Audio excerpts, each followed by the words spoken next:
আসসালামু আলাইকুম সুপ্রিয় শিক্ষার্থীরা, আশা করি তোমরা সকলে অনেক বেশি ভালো আছো এবং সুস্থ আছো। তোমরা যারা নবম দশম শ্রেণীতে পড়ো এবং ত্রিকোণমিতিক অনুপাত অধ্যায়টা করছো, তারা ইতিমধ্যে এইরকম ধরনের একটা সমস্যার সাথে পরিচিত। আজকে আমরা খুব সহজেই এই ধরনের সমস্যার সমাধান করব। তো চলো দেরি না করে শুরু করা যাক। আমাদের প্রশ্নে কি বলছে? tan a √1 - sin square a সমান সমান sin a আমাদেরকে প্রমাণ করতে হবে। তাহলে এটা আমাদের কি লেফট হ্যান্ড সাইড, আর এটা রাইট হ্যান্ড সাইড। তাহলে লেফট হ্যান্ড সাইড এটা সমান রাইট হ্যান্ড সাইড এটা প্রমাণ করতে হবে। তাহলে লেফট হ্যান্ড সাইডে আমরা প্রথমে লিখি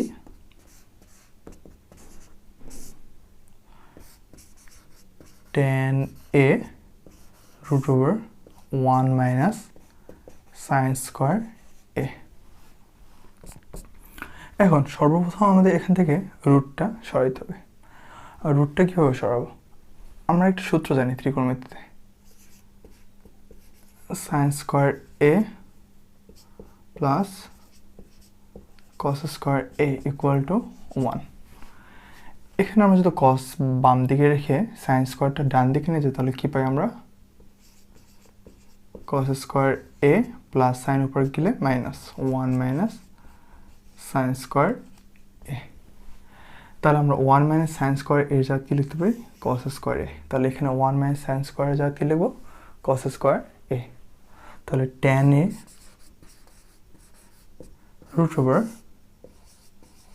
√cos স্কয়ার a। আমরা সকলে জানি স্কয়ার এবং রুট, অর্থাৎ স্কয়ারের উপর যদি রুট থাকে তাহলে স্কয়ার এবং রুট কাটা যায়। তাহলে স্কয়ার এবং রুট কাটা গেলে আমরা কি পাই? tan a into cos a। এখন tan ভাঙায় আমরা কি লিখতে পারি? sin a divided by cos a into cos a। এই cos এ কাটা, তাহলে কি থাকতেছে আমাদের অবশিষ্ট? sin a। এখন আমাদের sin a, এই sin a এবং এই sin a, এটা আমাদের সেই sin a, অর্থাৎ এর সমান কি? Right hand side.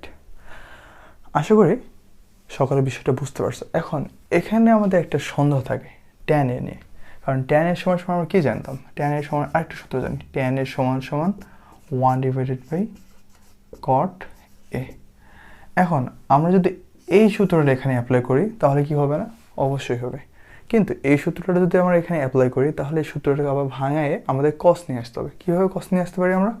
cotকে ভাঙালে আমরা কী পাই? 1 ডিভাইডেড বাই cotকে ভাঙাবো কী পাচ্ছি?